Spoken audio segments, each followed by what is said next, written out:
Olá pessoal, é com imenso prazer que a gente abre hoje a segunda temporada da websérie Encontro com o Autor. Essa websérie, na verdade, que é um projeto da Unidade de Gestão de Cultura e tem o objetivo de promover os autores que estão aqui no nosso território, em Campo Limpo Paulista, escrevendo e dialogando com o universo da literatura. Hoje a gente traz o César Gonçalves, ele que nasceu no Paraná e que veio parar em Campo Limpo e escreve um tipo de literatura que é bem peculiar. São os faroestes, livros de bolso. E agora conheça um pouco do trabalho dele, o Stephen West, o pseudônimo usado para assinar esse belo trabalho. Tudo bem, César? Como é que você está? Tudo bem, graças a Deus. Primeiramente, queria agradecer a sua presença, a disponibilidade de conversar um pouquinho com a gente e de contar como é que você chegou a esse universo do faroeste com os livros de bolso, com tanta obra, né, já aqui presente na nossa biblioteca. Quero, antes de mais nada, dizer que você pode acessar o trabalho do César em mãos através do acervo da nossa Biblioteca Central aqui na Avenida Alfred Krupp. Vamos lá, César, conta um pouquinho pra gente da tua trajetória. Você nasceu no Paraná? Sim, eu nasci no Paraná, mas a família mudou-se para Mato Grosso, que naquele tempo não era dividido ainda, e eu tinha 6 anos de idade, né? Ou seja, praticamente fui criado lá. Não saí do Paraná, me levaram. E eu vejo que essa sua cidade era uma cidade miúda. Hoje ela tem 7 mil habitantes, mais ou menos? Olha, deve ter mais ou menos isso. Cidade pequena, né? E, então, aí fui para Mato Grosso, que depois se tornou Mato Grosso do Sul, a parte que eu morava, né? E lá, a gente não tinha essa disponibilidade de hoje, né? De informática, essa coisa toda. TV não era todo mundo que tinha, não havia energia, então era luz de motor. Quem tinha TV era bateria, era luz de motor. E a distração que a gente tinha era ler gibi, quadrinho Disney, quadrinho Marvel. E meus irmãos liam muito faroeste, quadrinhos do Tex Willer e muito faroeste, porque era um livro barato, né? Era um preço inferior a um maço de cigarro. Então comprava muito, e eu desde pequenininho já aprendi a ler com isso, né? E tomei muito gosto pela literatura do faroeste, só que eu não fazia ideia que a maioria dos escritores são brasileiros. Olha que curioso, isso eu também não fazia ideia. Quando eu conheci um pouquinho aqui da sua obra, eu vi que você se inspirou no faroeste americano. Sim. Os filmes de Bang Bang que eram traduzidos para as páginas dos bolso-livros, é esse o nome, né? Exatamente.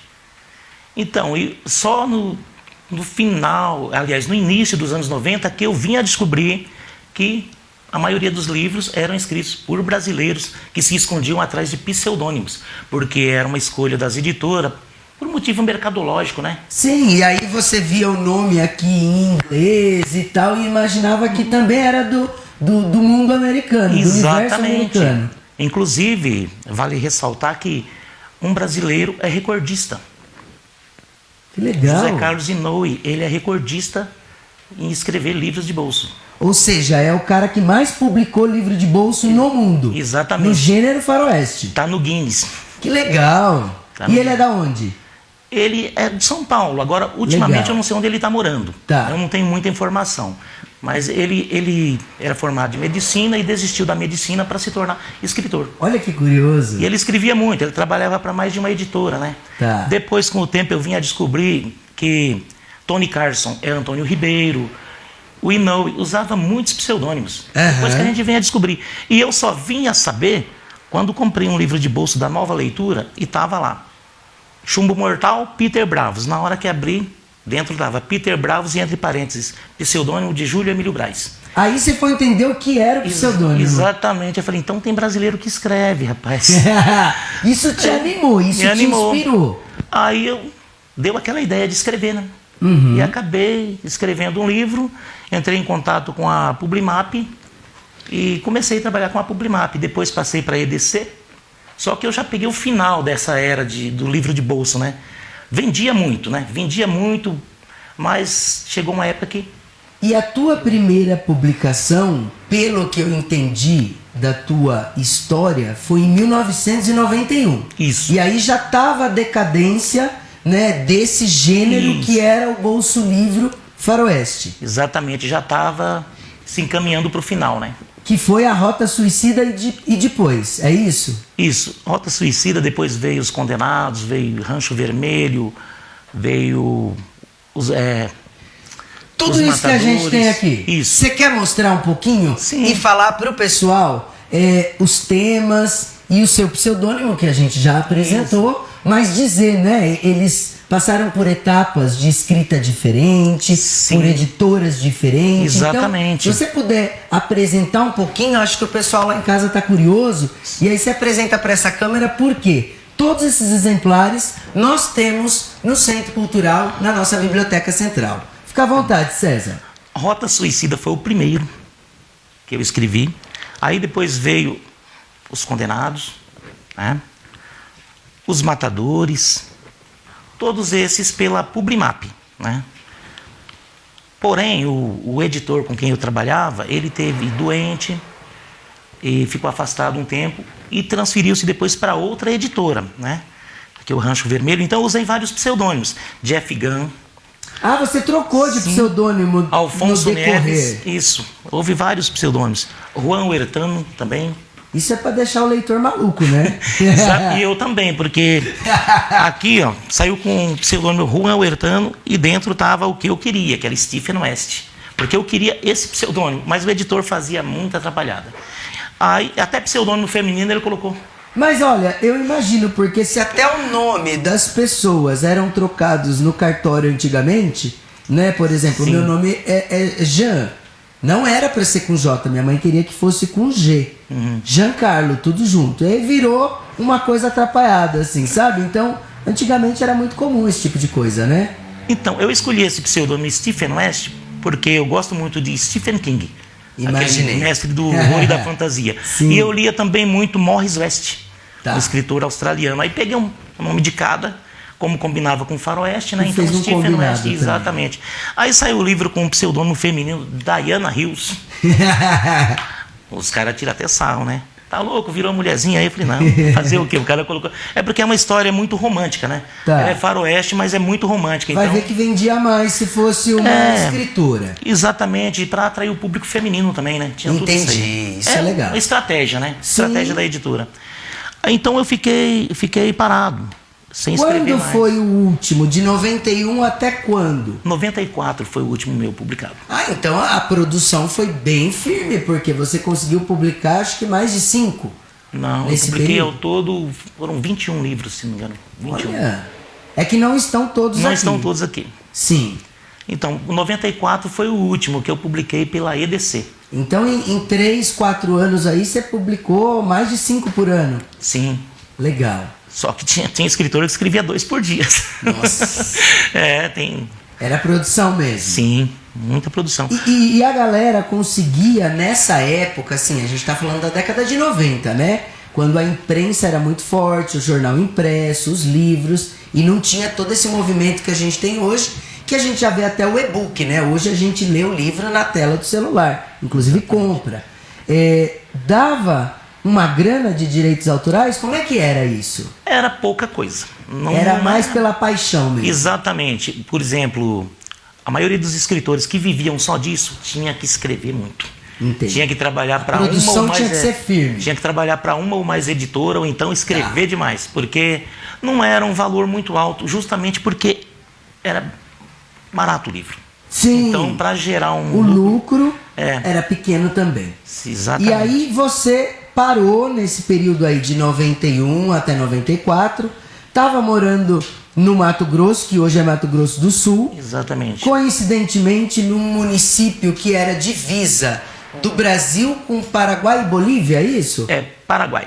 Paraguai. Exatamente. E isso também dava para você uma inspiração, porque tinha um universo ali que era muito peculiar. Sim, exatamente. Com tudo isso que você falou, né? Muito parecido com o universo do Bang Bang, porque não tinha iluminação, as questões ali urbanísticas não eram tão presentes, tinha mais essa cara de Velho Oeste. Exatamente. Isso te inspirava? Inspirava e muito.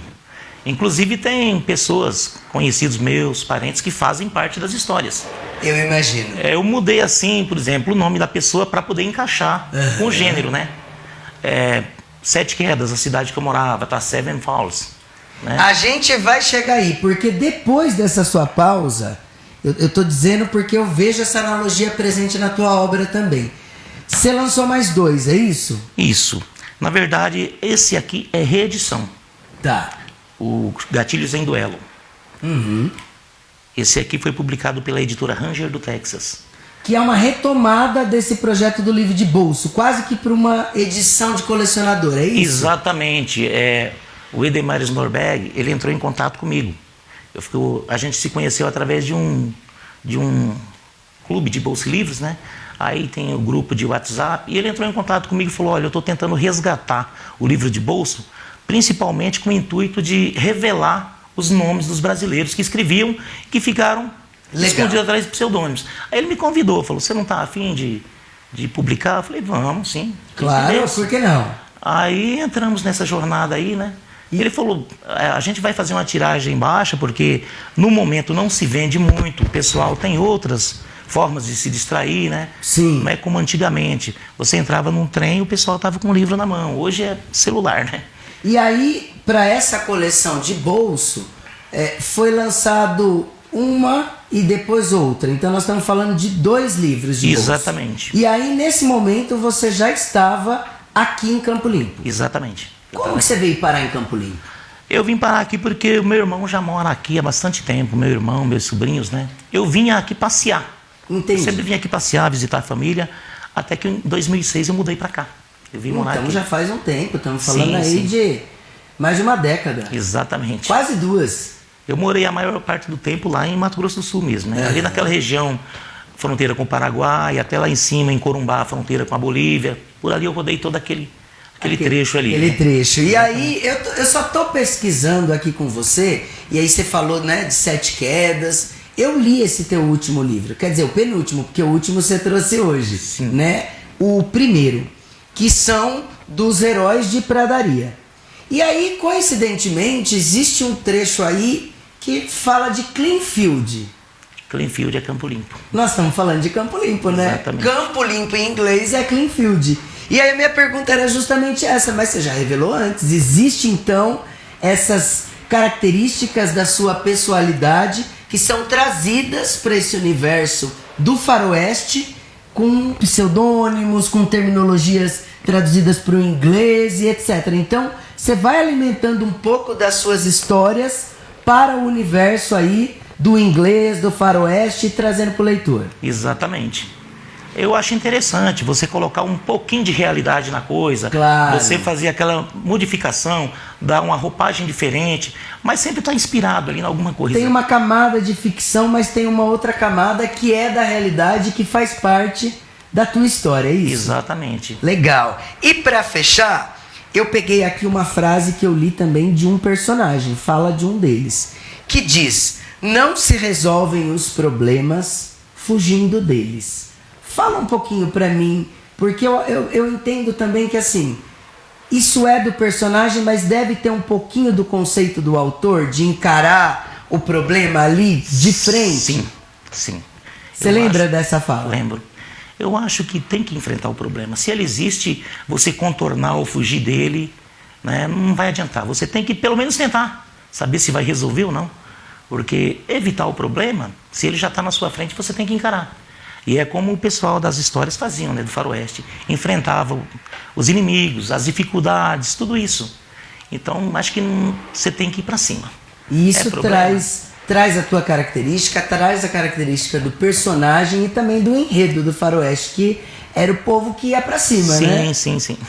Inclusive, tem coisa nessa primeira história que você leu aí, Gatilhos em Duelo, tem certas coisas que foram fatos que realmente aconteceram. Verídicos. Sim, sim. E que aí você traz uma camada de... Exatamente. Ficção. Aí eu criei, em torno daquilo, eu criei uma história, mesclei com a ficção e realidade, dei aquele toque poético e assim por diante. Ou seja, teve um fio de inspiração na realidade. Muito bom.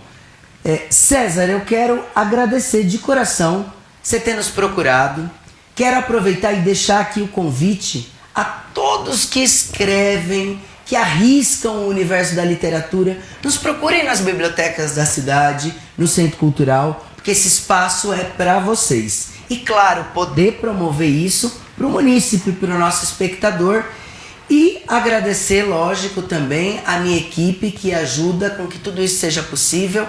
A Ana que encabeça esse projeto, a Mari também que nos auxilia e que nos dá aí o estofo para que tudo isso aconteça. E deixar agora o último minuto com você, para que você convide os leitores da nossa cidade a conhecer tua obra, que está disponível nas nossas bibliotecas, e qualquer mensagem que você queira deixar aí, seja de homenagem ou de agradecimento ou um recado mesmo para o nosso espectador. Bom, em primeiro, eu quero agradecer pela oportunidade, né, de estar aqui, poder mostrar o trabalho, né. É um gênero que nem todo mundo curte, mas muitas pessoas gostam, né. Não é livro grande, é de bolso, só que a ideia é justamente essa, resgatar o livro de bolso, né. Houve até pensamento de fazer ele grande, como essas duas histórias são interligadas, fazendo um volume só. Mas daí ia fugir do padrão Bolsa e Livro, que é o que os amantes do Bolsa e Livro gostam, é desse formato. Aqueles caras que cresceram, lembra isso aí.